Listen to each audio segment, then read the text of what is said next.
서울의 한 구석진 동네에 위치한 작은 월세방에서 대학생 수미는 자취를 하고 있었다. 날씨가 점점 쌀쌀해지던 가을 어느 날 저녁, 수미는 시험 준비로 인해 늦게까지 꼬박 앉아 있었다. 교수님께서 내주신 과제가 이번 학기 마지막 성적을 결정짓는 중요한 것이었기 때문이었다. 새벽 2시가 넘어가던 시점, 수민의 집중력은 이미 바닥을 치고 있었다.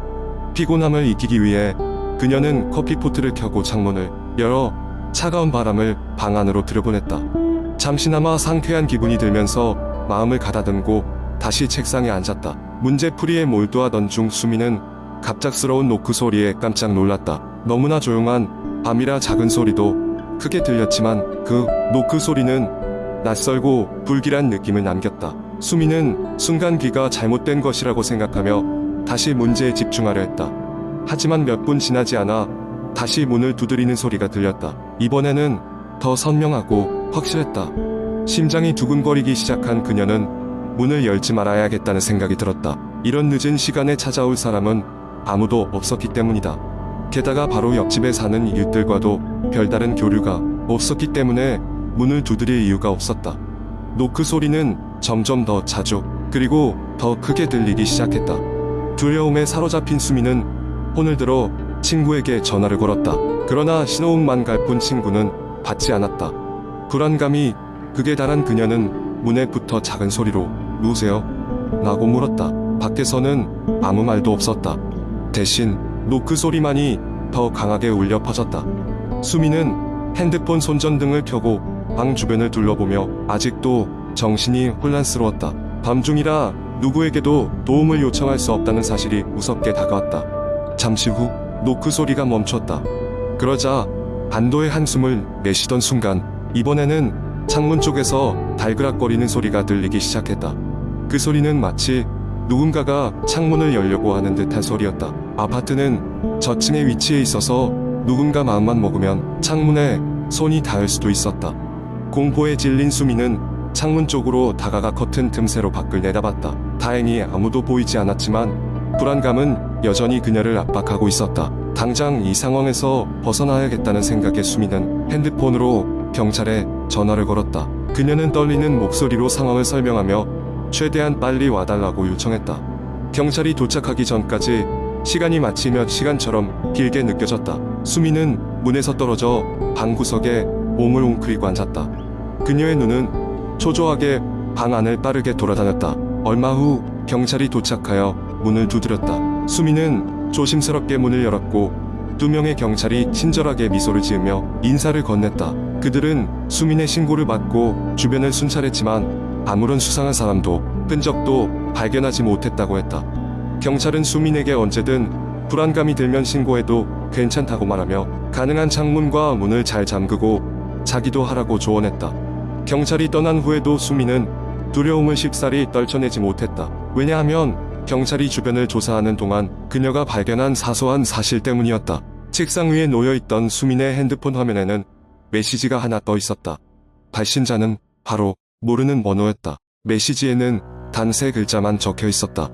나타나. 그리고 그 시간부터 수민의 어항 안에서 기르던 작은 금붕어가 이상하게도 바닥에서 거꾸로 둥둥 떠 있었다는 사실을 그날 밤부터 수민은 안전한 친구 집으로 옮길 때까지 집에 혼자 있는 것이 무서워졌다. 그 일이 실제로 무엇이었는지는 여전히 미스터리로 남았다.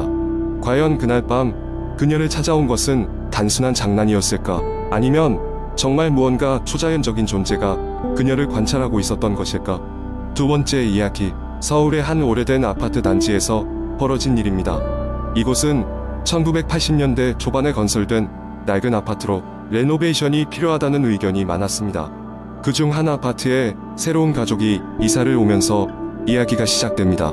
이사 첫날, 가족은 짐을 정리하고 새롭게 시작할 삶에 대한 기대감으로 가득 차 있었습니다. 그날 밤 가족의 막내인 지우가 조금 이상한 행동을 보였습니다. 지우는 평소와 다르게 눈을 크게 뜨고 무언가를 보는 듯한 표정을 지었고 중얼거리기 시작했습니다. 부모는 처음에는 단순히 아이가 피곤해서 그러려니 생각했지만 지우의 중얼거림이 점점 커지며 명확한 단어들로 변해갔습니다. 저기 할머니, 왜 울고 있어요? 지우는 이 말을 반복하며 방 안에 있는 허공을 가리켰습니다. 부모는 깜짝 놀라 아이를 진정시키려 했지만 지우의 말은 계속됐습니다. 그 후로 지우는 매일 밤 같은 꿈을 꾸며 깨어났습니다. 꿈 속에서는 한 할머니가 복도 끝에서 울고 있었고 지우에게 손짓을 하며 다가오지 말라고 경고했다는 것입니다. 부모는 이 일이 계속되자 불안해졌고 주위 이웃들에게 혹시 아파트에 대해 아는 것이 있는지 물어보기 시작했습니다. 이웃 중 한 명이 조용히 전해준 이야기는 더욱 충격적이었습니다. 이야기에 따르면 오래전 이 아파트에서 한 할머니가 홀로 살다가 외롭게 세상을 떠났다고 했습니다. 그녀는 자식들에게도 무관심하게 대했으며 매일 밤 복도 끝에 서서 누군가를 기다리는 듯한 행동을 했다고 합니다. 결국 그녀는 이 아파트가 가진 유일한 집이라며 떠난 후에도 여전히 여기에 머물고 있다는 소문이 돌고 있었습니다. 부모는 그 말을 듣고 얼른 방법을 찾기 위해 고심했습니다. 한 이웃의 방식이 지나치게 전통적일 수 있지만 어쩌면 효과가 있을지 모른다며 지역의 무속인을 소개해 주었습니다. 무속인은 아파트를 방문하여 정성을 다해 굿을 지냈고 이후 스스로를 보호할 수 있는 방법 몇 가지를 알려주었습니다. 다음 날 이상하게도 지우는 더 이상 같은 꿈을 꾸지 않았습니다. 하지만 이 가족은 언제나 복도를 지나칠 때마다 시선이 마주치는 듯한 기분을 떨쳐버릴 수 없었습니다. 그날 이후 그 아파트 단지에서는 이상한 일이 일어나지 않았고 이 가족은 조용히 그곳에서의 생활을 이어갔습니다. 그러나 10년 후 그 아파트에 또 다른 세 가족이 이사오게 됩니다. 반갑게 인사를 하던 그날 그들의 아들은 갑자기 어딜 보는지 모를 곳을 향해 왜 울고 있어요? 할머니? 라고 묻는 목소리가 들려왔다는 이야기가 남아 있습니다. 세 번째 이야기. 한국 인터넷 커뮤니티에는 수많은 공포 이야기가 전해져 내려오고 있습니다. 그중 하나의 이야기를 매우 길게 풀어 써보겠습니다.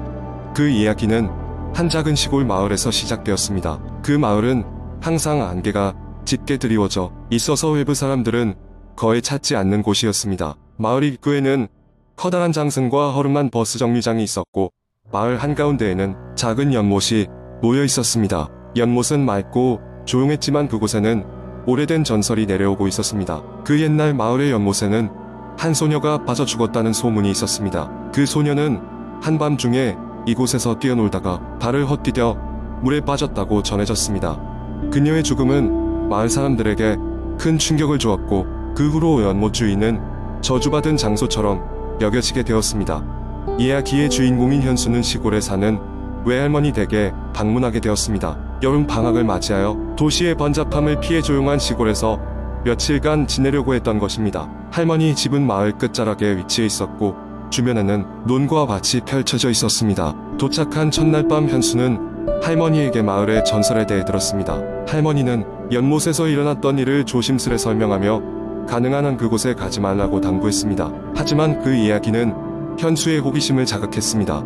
다음 날 그는 이른 아침부터 연못으로 향했습니다. 안개가 자욱한 아침, 연못은 마치 신비로운 베일에 쌓여 있는 것처럼 보였습니다. 연못 주변은 아무도 없는 듯 조용했고 물결조차 거의 일지 않았습니다.